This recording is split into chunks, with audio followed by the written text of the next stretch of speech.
Why is it that when we look at our lives and the world around us, I'm going to go with because otherwise I'm going to walk around with my eyes closed and then going to end up with a sore nose.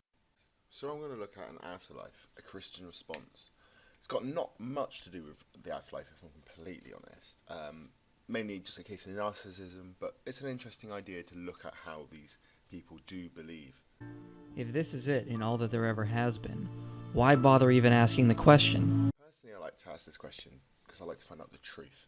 I find the world and the truth within it is a beautiful thing. If you don't find it amazing that we're made out of the same matter that was forged in the stars billions of years ago, then your life is either far more interesting than mine, or you just clearly don't understand physics.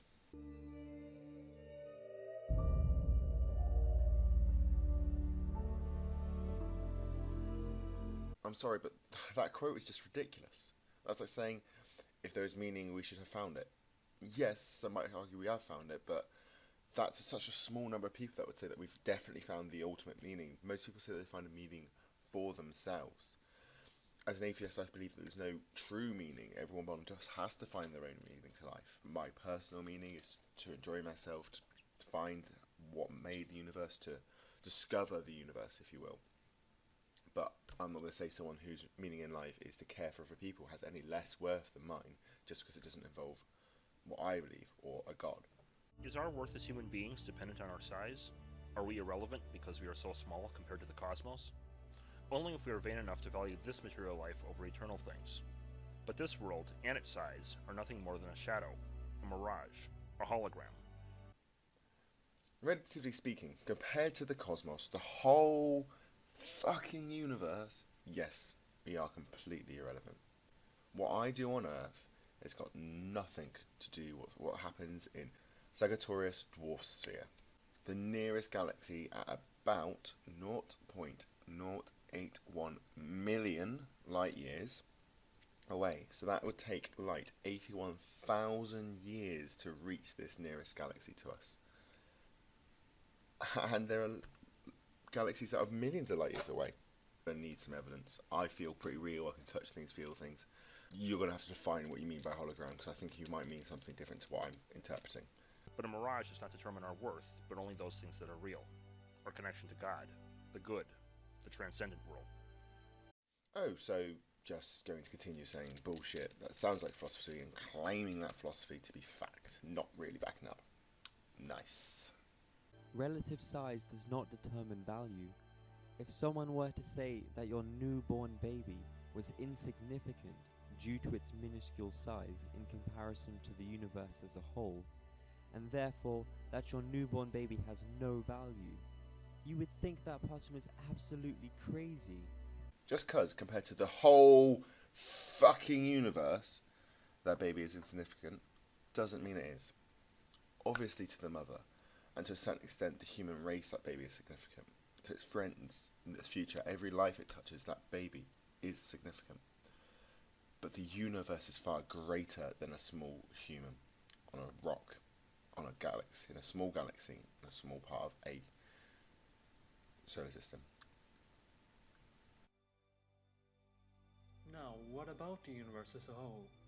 Take the whole observable universe, which contains billions of galaxies receding away from us in all directions, as a result of the cosmic expansion. Do we have any potentiality that makes a difference to the universe? Yes, I think so. Not only do we, or any other similar species, possess the potentiality to alter the structure of the universe in the far future, but arguably much more important, we also bring in a unique element missing in the universe. We bring in concepts such as love and compassion. The universe is not happy and it is not sad. It is not even emotionally neutral. It is we, the living beings, that introduce these concepts into the universe. And this is indeed significant in my opinion. Okay, so your point comes in two parts, so I'll try to give you two responses. We alter the universe, therefore we are important. My response to this is, only recently have we got close to Pluto with a satellite.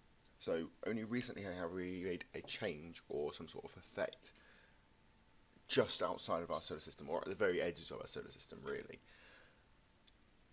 That's really mainly littering as well. We really only lit it up there. We've sent up a couple of satellites. We haven't affected our universe in any positive or particularly negative way. I suppose you could say littering is negative, but with the amount of asteroids out there, I don't know, I find it hard to really feel it's littering too much. It probably is, and someone's going to get angry at me for it, but at the moment I don't really see too much of the issue. But you then compare that to when a massive star explodes, we will feel that. Some of the biggest stars in the solar system, or even the galaxies, we could see in the night sky, or even in the day sky when they explode, because they're so big and they affect it. So therefore, by your logic, that star has affected the universe far more than we have.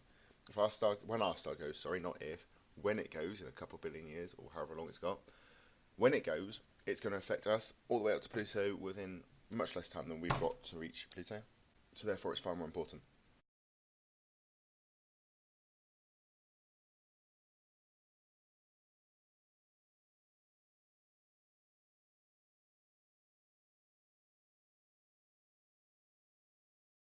Fuck, that argument is so weak, I just had to rewatch it like 4 times before I could even remember to make my point.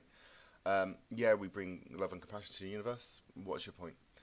I don't see how the chemical reaction within our brain that has evolved for our survival as a species has anything to do with an afterlife, which is what your video is about. I would say that, if anything, it stops the proof of an afterlife, because when those chemicals stop firing, you don't think. Quite the opposite of devaluing life, the afterlife serves to enhance our earthly existence. Because of the eternal consequences this life has, it places the greatest emphasis on choosing to live this life to the best of our moral capabilities.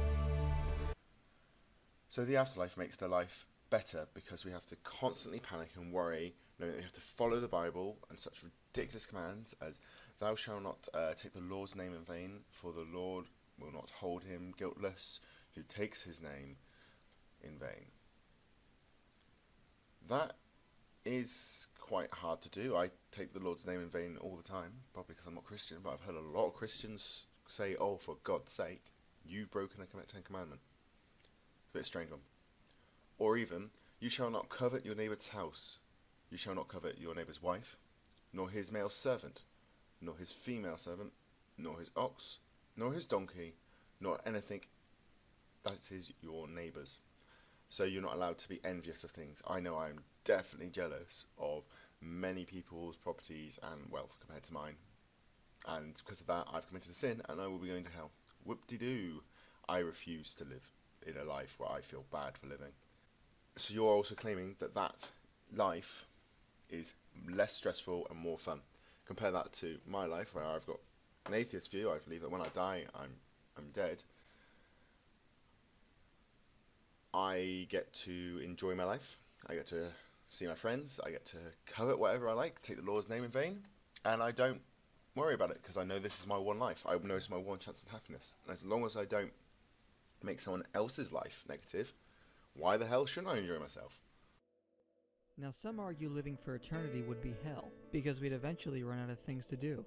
But this is the wrong view of what eternity in heaven is. Heaven is not a place that is about you. In fact, it is the opposite. It is not a place like a paradise on earth filled with self-pleasures. Heaven is a place of self-giving, where we forever experience love and give our love to others and to God. You don't get bored of caring for loved ones over time. The love gets stronger and better. That is what heaven is. Damn, now heaven sounds so fucking shit. I was looking forward to something where I really got to have like something like, I don't know, a massive orgy on all those clouds with many Sorry, I drifted off.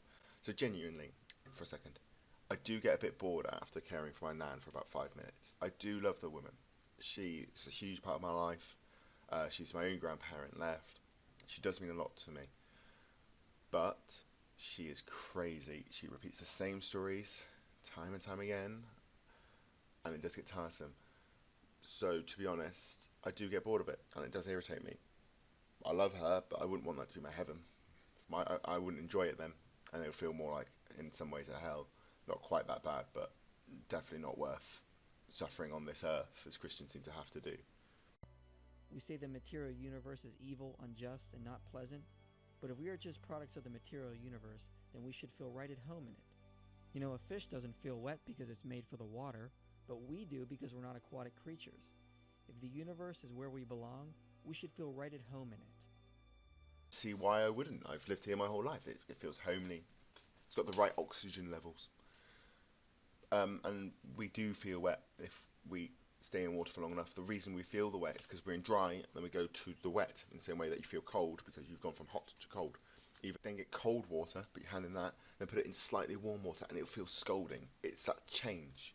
If you stay in a swimming pool and the parts that aren't coming up, they don't feel wet anymore. They feel the resistance of the water because we aren't streamlined like a fish.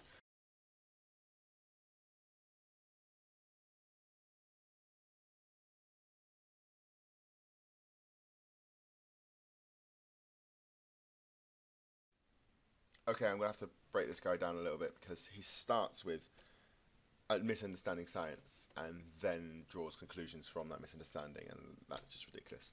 If our existence, as the naturalist would have us believe, is the accidental byproduct of an aimless process. So I don't really have enough time here. It would be hours and hours worth of talking to get this done, which would be interesting for me, but I'm trying to make a response to your video, and discussing how evolution actually works isn't quite there. They call it an accident, and although accidents can happen in mutations, evolution happens because things are fit for their surrounding. If a mutation happens and something isn't fit, like for instance, if a human was born with a mutation for, I don't know, let's go a third leg, they probably wouldn't survive very well because that third leg is quite a hindrance. Compare that, in the wild that is, obviously. Compare that to evolution to be able to see better, and yeah, you're going to get that. We don't have the best eyes. Look at an eagle, they can see far, far further away than we are. So we haven't been blessed with the best eyes. There are further evolved eyes, and there are eyes that can only detect light and dark, so we've got relatively evolved eyes. It's not an accident, it's what helped us survive. A worm doesn't need eyes. We do. That's why we have them. It's not an accident. If our existence, as the naturalist would have us believe, is the accidental byproduct of an aimless process, then what can be said of the value of such a purposeless being? You see, our value is derived from our purpose, and our purpose originates from God's will for us to freely choose to be with Him in the afterlife. So your argument came down to, as I said before, I will make a wrong assumption, and then I'm going to impose my belief without any evidence on it. Your purpose from a biological life, you completely got wrong. It's purely to live and reproduce, as far as it goes. Your purpose is to live, to pass on your genes so your species can survive. That's it. As humans have a slightly different way because we have a frontal cortex, and therefore we have the ability to think, reason, and adjust. That's as far as it goes, really. We have feelings and thoughts. Some animals might, some of the more evolved ones, but we feel and evolve and want to do things and can appreciate things on a higher level because we have this frontal cortex. So that was a response to some of these people. I didn't do all of them because I would have been here for hours. They're all about the same level of nonsense, to be honest. And I just wanted to say why I thought some of them were wrong.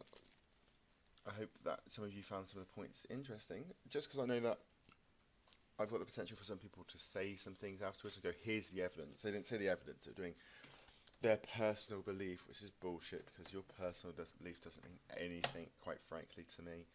You know, I need some evidence if you're going to try and put forward a belief in something.